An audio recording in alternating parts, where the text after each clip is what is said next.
We're gonna start off with Berkan Kilic, just out of the gate, straight out the gate.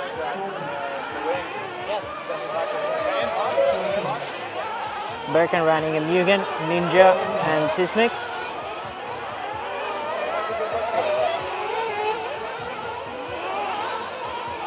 The Kilic brothers seem to have been struggling a tiny bit. Not really up there. You'd expect them to see them like maybe in the top 5, top 3s even sometimes. Here they've been just sneaking into the top 10 once in a while. But I bet they'll still get some pace. Seismic guys talk to them in the pits. They are kind of waiting for the clays to come in.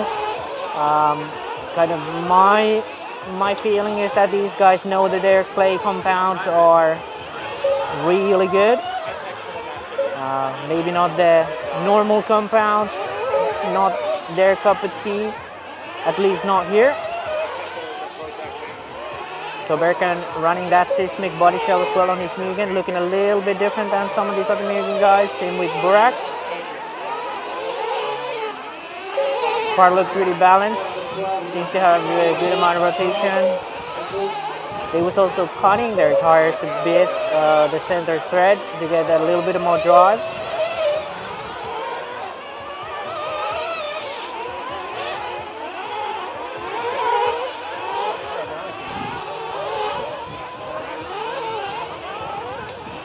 Berkan's looking quite good out here for his first lap. Let's follow him a bit more. We'll let fuel stop.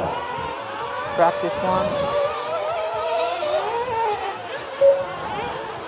Practice fuel stop for qualifying. Follow him for a bit more. Trying to get in the rhythm for his 3 laps. Berkan TQ'd around here just 2 years ago when we had the Worlds. Oh, a small mistake for Berkan.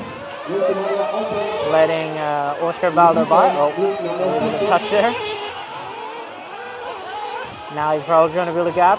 We'll follow him for, let's see, we'll have a full speed lap after this one.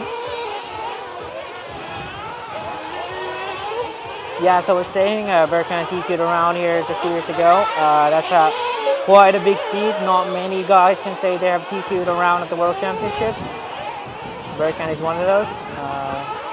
Giving a bit of a gap to Oscar Baldo. Now going in for his 3 laps.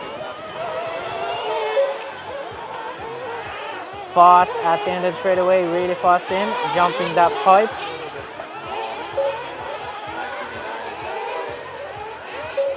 Car's looking really balanced. A little bit of rear end lifting.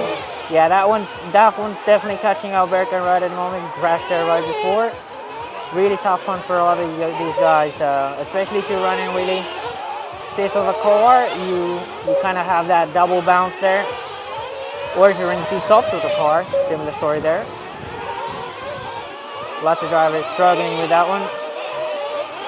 All right, Berkan taking it over the line. Quite a bit of mistakes, not feeling really comfortable yet here. We'll catch up what his results are at the end, but now we'll move on to another one. We got Davide Ongaro. He was right there in the top 5, if I'm not totally wrong. He was the second fastest guy in the first time practice, but my memory might be doing me wrong. Onara, one of those guys who seems to be looking like he's just driving around, making sure he's got the speed in hand that he needs for qualifying. Not having that many mistakes, and just as I say that, a little bit of a double bounce on that step down. Onara's corner speed, as we all know, is quite incredible at times, and that's the way he's able to make these fast laps.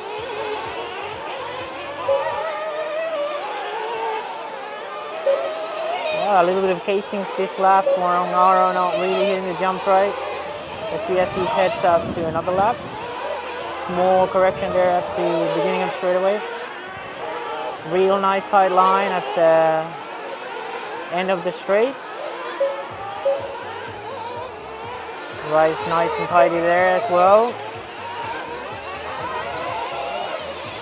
And this time no double bounce, or a little double bounce, but he kept it under control. Onara as well, now sticking with the B4 front end. The high grip, as said before, suits these guys a lot more with the B4 front end, wider upper arm pivot. This one seems to be a really fast one for Davide. Super nice and tidy. Taking it over the line now. Following him. Oh, he's coming into the pits. Let's see. Ongaro is known to have one of the fastest pit stops here in the industry. That was a nice one for the team. All right, let's catch up with another driver now. Till we get more of these guys on board. Where is he? That's Riccardo Berton. That's Berkan Kilic we followed earlier on. Let's take a look. We have Oscar Baldo here. We're gonna follow Bruno Coelho. I think that's someone we really need to look for this week. Definitely one of the contenders for the title.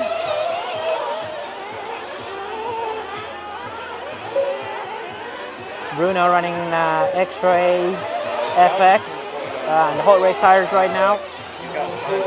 These guys have hot race Sahara in medium. A little bit of a close moment there with the lap car, or not necessarily lap, but slower car ahead. Oh, and a mistake by Bruno. That destroys his two lap run. Let's take a quick look at the chart. Ongaro at the top with Pariente and Polito. Still a good few minutes to go. Bruno getting ready for his run. All 3 laps, still has some time to make that happen. Hasn't gotten a clean 3 laps yet. Alright, Bruno goes to the line, starts a lap. Not as neat and tidy at the end of the straight as Ongaro is, that's for sure. Maybe a more corner speed here, but not able to utilize the shortest possible line as Onara was. I spoke earlier with Ronnie Falk and Bruno, and these guys said that they are driving completely different setups. Both cars still really fast on the track, so that tells me that they're able to set the car to their preference and make it fast on the track, which is always a good thing for your team to have.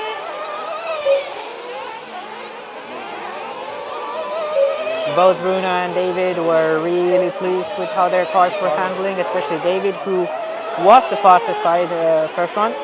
That being said, Bruno had the fastest single lap. So these two X-Ray guys definitely showing some speed early on. They also have that advantage of being able to run whichever tire they like. That's helping him here because Hot Race has been the best tire so far. Once we go into clays, that may change for all we'll know.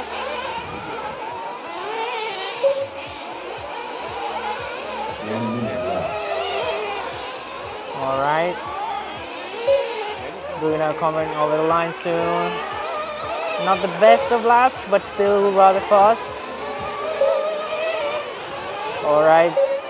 We still have a bit of time, so let's catch up with another driver. Right now, second on the leaderboard is Riccardo Berton, running an Infinity OS and OGO package. The OGO driver is running Chester, which is their bar tire. Berton has been really impressive this year at times, not so impressive at other times, but all in all, it's been one of his best years since moving to Infinity. Taking that Montpellier GP win and TQ there. Looking really comfortable here. Quite a bit of steering on that car, as you can see, turning into that 90-degree turn. One last lap for Berton here. Rear end, maybe a little bit nervous at times, but he's able to turn that car around a dime, which is always good to have some speed. All right, so Berton takes it over the line. Let's take a look at the results. We have Onara with the fastest time of the day so far. We have Joao Figueiredo that was able to snatch the position away from Berton. Then we have Polito, Pariente, Boots, Berkan Kilic, Ryan Mayfield, and Oscar Baldo. Boots jumps in front of Pariente just at the last lap. and then Figueredo improves his time. A lot of drivers improving here. That time from Joona Hatanen is now the 8th fastest time overall.